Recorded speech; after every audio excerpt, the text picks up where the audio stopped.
Hello, welcome to another video. Today I'm going to talk about IS. Now here you see a 300mm lens, which is one of Canon's probably most popular lenses, the 300 f4. I just want to talk about IS and how important it is. IS is probably more important to me and probably a lot of people than autofocus is. At the end of the day, with autofocus you can always turn it off and use manual focus. But what you need to keep in mind is not all IS is created equally.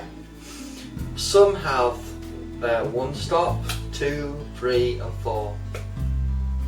And if you don't know what a stop is, basically it's increasing the light by 4 times, or typically 1 movement of the stop forward or backwards. A typical example is f4 is quite a large hole where light can come through, and 5/6 is a smaller hole, and it tends to be 4 times less light when you go to a smaller aperture like 5/6 than f4. So that's the difference between f-stops, if you've always wondered. It's basically a lot less light, and every time you go up you're decreasing by 4 times the light. Anyway, as I was talking about IS, which is what we want to talk about, is there's various versions out there. Tamron call it VC, vibration compensation, Sigma call it OS, optical stabilization, Canon call it IS, image stabilization, and I believe Nikon have their own version, but since I'm a Canon guy, I'm not a Nikon fan. Sorry about that, Nikon guys. Anyway, some lenses have better image stabilization than others. This one has 2 stops of stabilization. The new 100 to 400 zoom has basically the equivalent of 4 stop stabilization, and this version Mark 1 70 to 200 has 3 stops of stabilization. The Mark 2 of this has 4 stops, and as I said, the 100 to 400 has 4 stops.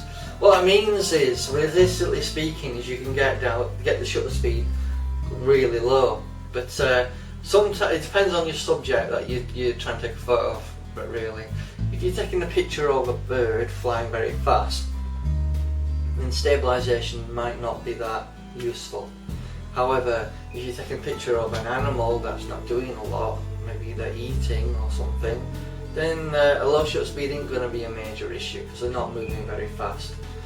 If you're going to Africa, taking some pictures of wildlife, they're not going to be moving very fast unless they're hunting. So obviously in the later hours when they're snoozing and you want to take a picture of a sleeping lion or a leopard or something, basically you're not going to need a fast shutter speed. So stabilization is more important. In my opinion, in the recent developments in camera technology, stabilization is far better than autofocus. You can always focus manually, and that's another thing I want to talk about, is don't forget about the ability to focus manually. A lot of people get bogged down by the fact that autofocus is the end and be all of what you need. It isn't, because you've always got manual focus there. So keep that in mind. An example of that would be the Sigma 150 to 600 and the Tamron 150 to 600. People have done reviews on it saying the Sigma's autofocus isn't quite as good as the Tamron's, but at the end of the day, if you can turn off the autofocus, then they're just as good as each other, aren't they? Except one might have better image stabilization than the other. So keep that in mind. So yes, image stabilization is what you need to be thinking about. How good is it? How reliable is it? If it's a Canon, it's going to always be reliable because they test these things. They're built like tanks, these are lenses. But obviously the third-party manufacturers have their own version of it. So when you're looking to see which is the better lens, try and find reviews on the image stabilization rather than the autofocus.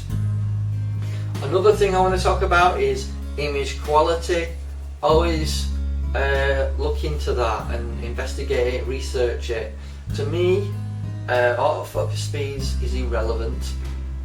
Image quality and crystal and the clarity is more important, and so is the IS, the image stabilization.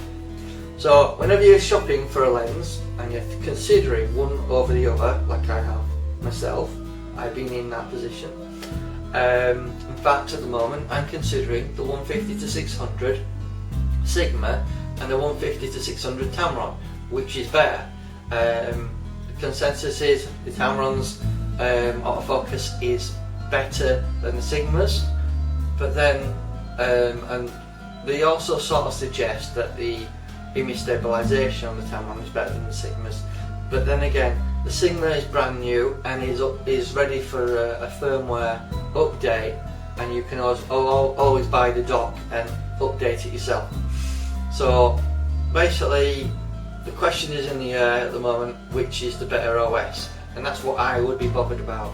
Which OS is better? If you can update the firmware through buying the dock on the Sigma, it could be a better buy than the Tamron, but the choice is yours. But like I was saying, image stabilization is where it's at.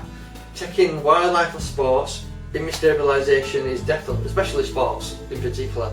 If you're taking a picture of a car going around and you're trying to get the background blur, so you're using a slow shutter speed, you want the image stabilization to be really good, and that's what you want to be looking for, image stabilization over everything except image quality. The image quality has to come first on your list of priorities, then the image stabilization, and then the quickness of the autofocus, because you can always get rid of that and manually focus. And if you're any good at photography, you can manual focus. You know, if you can't focus manually, you might as well give up. You know. Anyway, that's my roundup of image stabilization. Keep it in mind and, you know, research it. Thank you. Bye bye.